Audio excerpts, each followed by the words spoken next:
Hello viewers, आप देख रहे हैं जागरण जोश और मैं हूं आपके साथ सिमरन राजपाल। आज हम एक बहुत ही जरूरी और दिलचस्प विषय पर चर्चा करेंगे। कैसे एक यूनियन टेरिटरी यानी कि यूटी को एक पूर्ण राज्य यानी कि स्टेट में बदला जाता है। ये एक आम प्रश्न है, पर इसकी प्रक्रिया काफी संवैधानिक यानी कि कॉन्स्टिट्यूशनल है। आइए इस पूरी प्रक्रिया को भारत के संविधान के अनुसार समझते हैं।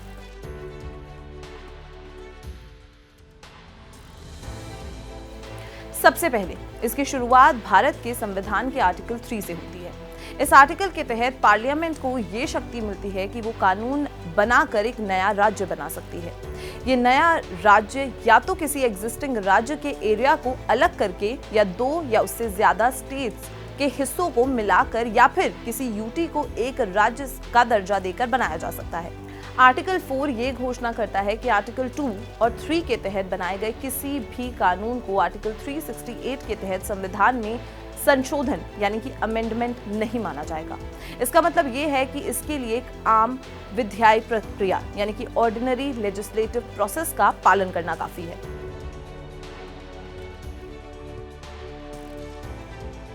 ये प्रक्रिया एक बिल के रूप में शुरू होती है। ऐसा कोई भी बिल पार्लियामेंट के किसी भी सदन, लोकसभा या राज्यसभा में प्रेसिडेंट के पहले से अनुमति के बिना पेश नहीं किया जा सकता। ये एक बहुत ही जरूरी कदम है। प्रेसिडेंट बिल को पेश करने से पहले उस यूटी की विधानसभा यानी कि लेजिस्लेटिव असेंबली अगर वहां है, उसको अपना सुझाव देने का मौका देते हैं।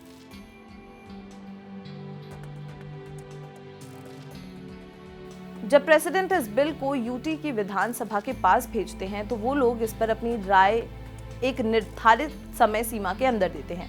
ये समय प्रेसिडेंट द्वारा निर्धारित किया जाता है। यहाँ एक बहुत ही खास बात ये है कि पार्लियामेंट उस विधानसभा की राय को मानने के लिए बाध्य यानी कि बाउंड नहीं है। भले ही यूटी की असेंबली इसका विरोध करके पार्लियामेंट के इस बिल को आगे बढ़ा सकती है।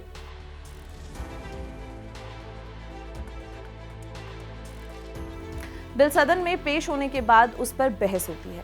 इस बहस के बाद बिल पर वोटिंग होती है। एक यूनियन टेरिटरी को राज्य में बदलने के लिए बिल को सदन में सिंपल मेजॉरिटी से पास होना जरूरी है। अब सिंपल मेजॉरिटी क्या है, ये समझते हैं। सिंपल मेजॉरिटी का मतलब है जितने भी मेंबर्स उस समय वोटिंग में मौजूद हैं और वोट कर रहे हैं, उनमें से आधे से ज्यादा का बिल के पक्ष में वोट होना चाहिए। ये प्रक्रिया दोनों सदन, लोकसभा और राज्यसभा में होती है।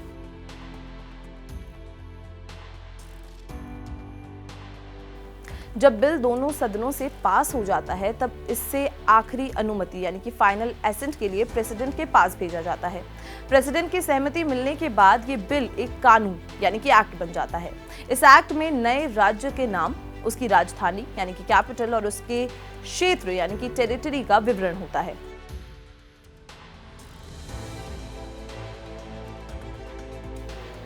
इस एक्ट के लागू होने के बाद नए राज्य का गठन हो जाता है। अब इस राज्य को अपनी खुद की विधानसभा, एक इलेक्टेड चीफ मिनिस्टर और एक गवर्नर मिल जाता है, जो अब तक उस यूनियन टेरिटरी के पास नहीं थे या उनकी शक्तियां अलग थी। इस प्रक्रिया से उस क्षेत्र के लोगों को अपने शासन में और भी ज्यादा शक्ति और स्वाधीनता यानी कि ऑटोनॉमी मिल जाती है।